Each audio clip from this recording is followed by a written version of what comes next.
She has temper tantrums. She is in good moods, bad moods. She giggles. She has a great laugh. We go for stroller rides, or we go shopping. Or she likes to swing. When you pick her up, she still puts her head on your shoulders. This is Brooke Greenberg. She looks like a toddler, but is actually a teenager. If she was like 12 years old, I'd say she's 12 months old. If she was 14 years old, I'd say 14. She's going to be 18 years old. I can't say 18 months anymore because she doesn't look 18 months. So a medical mystery. A teen who weighs 16 pounds is 30 inches tall. A person whose body isn't what it seems. The only thing that really grows on Brooke is her hair and her, believe it or not, her fingernails.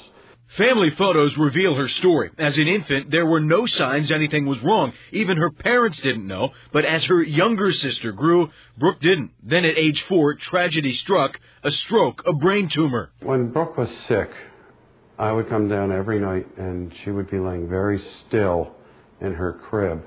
And that walk from the door to her crib, even though it was a couple steps, seemed like 10 miles. Because I was wondering when I got to the crib, would she be alive? Brooke survived, and for the next 10 years, there have been few medical problems. Now the focus is, why did this young girl stop aging? Or did she?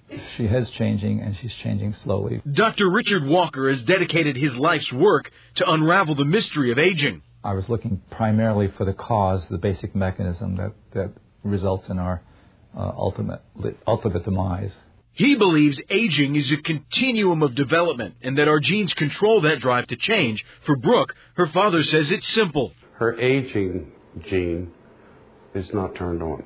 If we can locate those genes in Brooke's DNA, then we can test them for their putative effects on development and aging. Dr. Walker has teamed up with geneticist Maxine Sutcliffe to find the one gene that keeps Brooke young. We started off with regular chromosome analysis, and then we moved to look at the ends of the chromosomes. They found nothing. Then they went deeper, looking at the telomeres at the end of the chromosomes. In you and me, these telomeres shrink with age. The theory, Brooke's would not, but that theory was wrong. There's nothing on this that makes me suspect there's something wrong with Brooke. But her appearance says differently. Dr. Walker says Brooke ages 1 year for every 20 years of life, but parts of her body age at different rates. She's basically a mosaic. She's not developing as a unit organism. Her brain is the age equivalent of an infant. She still has all of her baby teeth. Her bone age is 10 years old, and certain cellular markers equal her chronological age. Until now, scientists thought she was the one and only person alive to experience this. Recently, I came across 3 people two in the United States and one in Australia that seemed to be afflicted with the same problem as Brooke. A 6-year-old girl, a 27-year-old boy, and a 40-year-old man. The 2 males reveal what the future could hold for Brooke. The 27-year-old man appears to be as an 8 or 9-year-old boy, and the 40-year-old gives the impression of an adolescent. Only the 40-year-old has reached puberty. The 27-year-old still has 12 baby teeth. As Dr. Walker begins his research on the 3, he now believes he could be witnessing a new syndrome being born, and says if he can find the anomaly in these 4, it could change the future for others.